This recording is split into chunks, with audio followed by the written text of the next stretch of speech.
Amigos, ¿cómo están ustedes? Muy buenas noches. Esto es Monitor de Negocios, un servidor, Efraín Flores, a nombre de todo el equipo que hace posible este subprograma, les da la más cordial de las bienvenidas, como siempre. ¿Cómo les fue? ¿Cómo fue el comienzo de semana?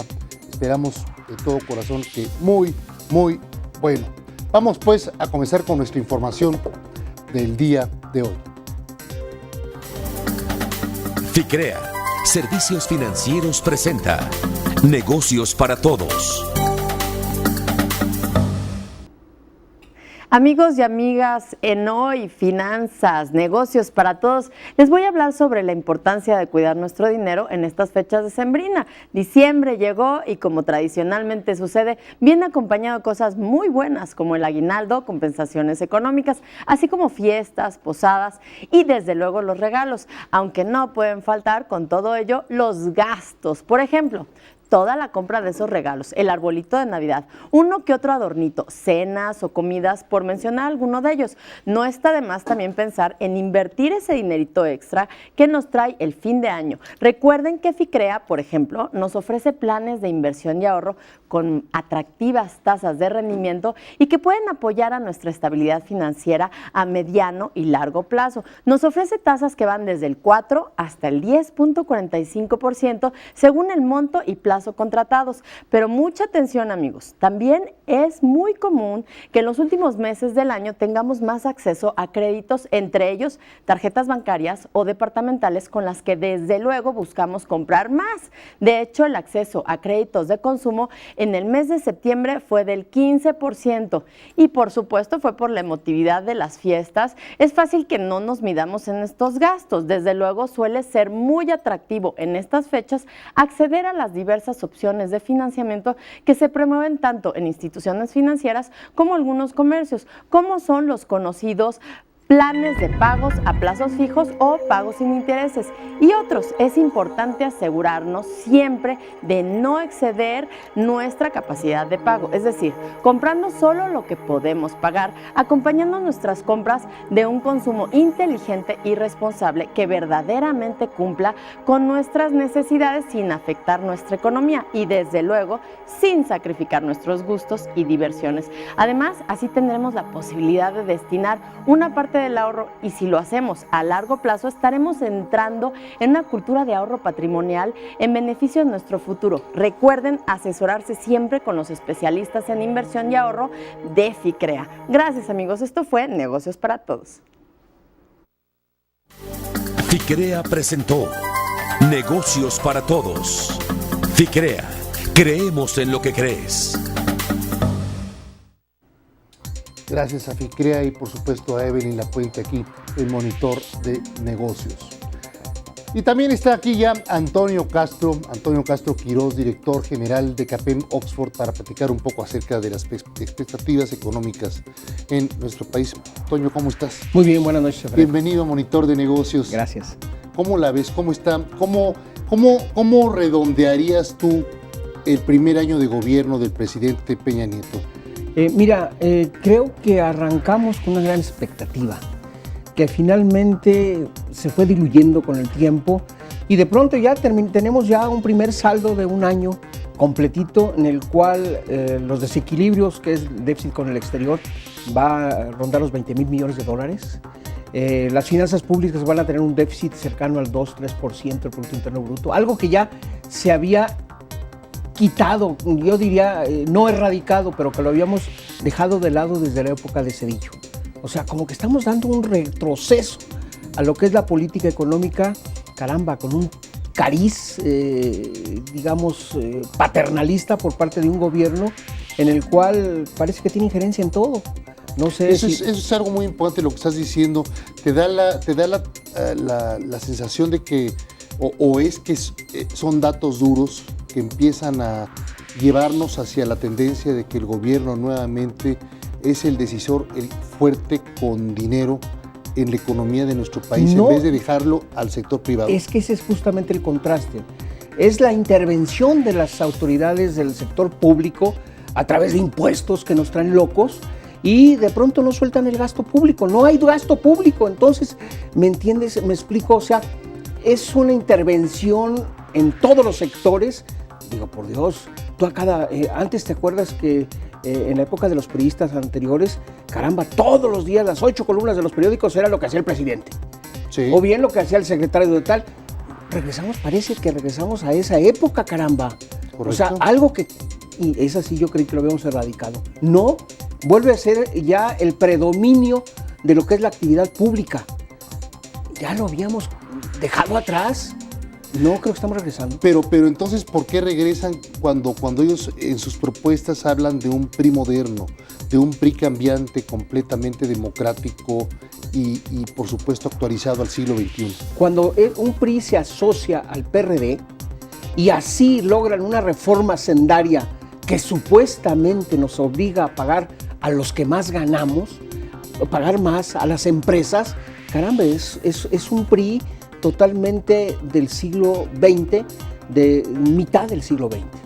Y después con el PAN se asocia para lograr una reforma energética. Sí, pero esa reforma energética va a tener la oposición absoluta y por default del PRD. Y Dijiste, si quieren, dijiste la oposición. la oposición. Y si van a querer una reforma constitucional, pues no lo van a lograr. Supongamos que se logra. Okay. Pero se va a lograr otra vez con la caballada, con el Totalmente. empujón de un grupo mayoritario. Totalmente, pero traemos un problema grave. Esa inversión que se va a buscar del sector privado, la intervención en el sector energético, implica dos cosas. Se les olvida algo muy importante. Los inversionistas en el sector privado están siendo muy demandados simplemente por Estados Unidos. Estados Unidos está viviendo un boom petrolero en el cual, caramba, los inversionistas van a pensarlo 3 veces en venir a México con un gobierno intervencionista, con una izquierda dentro del gobierno, cuando pueden hacer muy buenos negocios en, qué sé yo, en Brasil, te lo voy a decir, en Cuba. Hay más apertura para el sector privado que en México mismo. Cuando en Estados Unidos está habiendo un crecimiento impresionante del petróleo, como no se daba en décadas. En décadas. Hoy en día está cercano a la autosuficiencia petrolera energética en todos los sentidos Estados Unidos. En un año, la producción de petróleo de Texas se incrementó en 1 millón de barriles por día. O sea, estamos llegando casi a los 8 millones de barriles diarios, lo que antes, ¿se acuerdas que producía solamente Arabia Saudita? Sí. Y en un año hemos aumentado la producción de gas natural en 4 millones de pies cúbicos. En esta década yo creo que le van a dar las gracias a los árabes en el sentido... Bueno, a nosotros ya no nos dieron.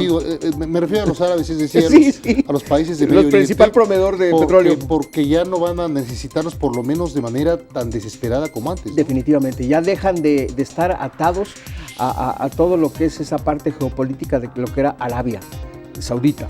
Entonces, lo que va a ocurrir es que pues, va a haber una cierta independencia energética por parte de Estados Unidos y entonces México llega tarde a ese banquete con grandes problemas para producir y comercializar petróleo cuando ya hay otros tiradores, ahora, otros inversionistas. No vas a producir petróleo en 5 años o en 3 años. Este sexenio no va a ver los frutos de su reforma energética. Sí, se supone que hay ciertos pronósticos. ¿O me equivoco? No, perfectamente. En 25 años, en el óptimo de los casos, México produciría de 2,5 millones de barriles por día a 5. En 25 años. Pero más probable sería... Estamos hablando del año 30 y tantos. Más o menos. Bueno, un poquito más allá, 48. Fíjate nada más. 2050, déjalo. O sea, podríamos duplicar en el mejor de los casos, pero se les olvida algo. A los pronosticadores se les olvida una cosa muy importante, qué yacimientos quedan.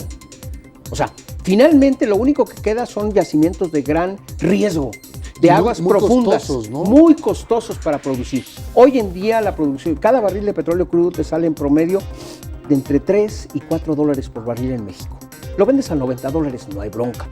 Pero un barril de aguas profundas ronda los 28, 30 dólares por barril. ¿Y donde no esté a 100 dólares el barril para entonces? Pues entonces deja de ser económicamente rentable. Te baja por lo menos la rentabilidad. Porque en Estados Unidos ya va a haber yacimientos comprobados produciendo mucho petróleo. Entonces los inversionistas van a pensarlo 2 veces en venir a un esquema en el que supuestamente quieren manejarlo a través de utilidades compartidas. ¿Qué es esto? Un esquema de utilidad compartida funciona cuando los yacimientos ya están encontrados. O sea que tú como país dices, oye, aquí encontré petróleo, ¿quieres invertir aquí? Vamos a la utilidad, distribuirla. Normalmente los yacimientos que le quedan a México son de alto riesgo Y en esos yacimientos, normalmente Estados Unidos los maneja. Entonces también quiero riesgo compartido. No, en los de alto riesgo, tú le rentas el área para que prospecte, saque petróleo, y si saca petróleo, vamos a mitas como en Estados Unidos. 50-50. A mí como inversionista, más que interesarme la utilidad compartida, es el riesgo compartido. Totalmente. Y la utilidad compartida. Y la producción compartida. Pero para eso tienes que modificar la Constitución. Totalmente. Y ahí es donde te van a brincar otros grupos políticos, como es el de la caso, izquierda. todo el PRD, los señores de Morena, Sí. en fin, ¿no? Si traemos parada la ciudad con tantos maestros, ¿te imaginas ahora? Y creo que ya empezó López Obrador a las movilizaciones ahorita en el Senado por lo de reforma energética. Todavía ni empiezan a sentarse a platicar y ya está bloqueado el Senado. Así es, todavía no termina ni con la reforma política. Exactamente. O sea, se complica la situación. Entonces, vaya, a ver, lo que es preocupante es un Estado nuevamente paternalista. E intervencionista. Que esa palabra, no sé si decirla no te o gusta, no. A mí sí. A mí no me gusta mucho, pero sí paternalista nuevamente, ¿no? Yo diría metiche. Que nuevamente se mete a los sectores a competir donde realmente son espacios naturales del sector privado. Parece que por ahí va la cosa. Quiere involucrarse no en todas las actividades del sector privado. Y bueno, aquí quisiera dejar una frase muy vieja. Solamente un gobierno no sabe generar riqueza. Lo único que saben hacer los gobiernos del mundo y el mexicano es gastar la riqueza que nosotros generamos. Ahora, ellos tienen que estar en educación ciertamente en México, tienen que estar en infraestructura. Pero en la parte de educación se les olvida algo, ya olvídense de la educación masiva. Los últimos 50 años México buscó el modelo de educación masiva, es decir, a todos darles educación, aunque fuera de pésima calidad. Y se les olvida que la competitividad depende de una educación de clase, de categoría, de excelencia, como tienen muy pocos, aunque sea pequeña, pero tiene que haber educación de excelencia. Y México, desgraciadamente, no la tiene, y menos con estos maestros. Toño, pues tendremos que seguir platicando en los hombre. próximos días porque Claro que sí.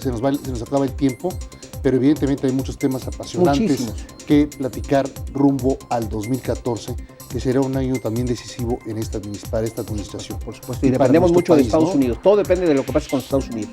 Así O es. sea, ya México no tiene el chirrón por el mango. México va a seguir lo que haga Estados Unidos. Antonio Castro Quirós, director de KPM Oxford, aquí, por supuesto, en Monitor de Negocios. Muchas gracias por haber estado con nosotros como de costumbre. Y a ustedes, amigos, gracias. Mañana estaremos nuevamente en punto de las 7:45 con más información aquí en Monitor de Negocios. Hasta entonces, gracias. Muy buena noche.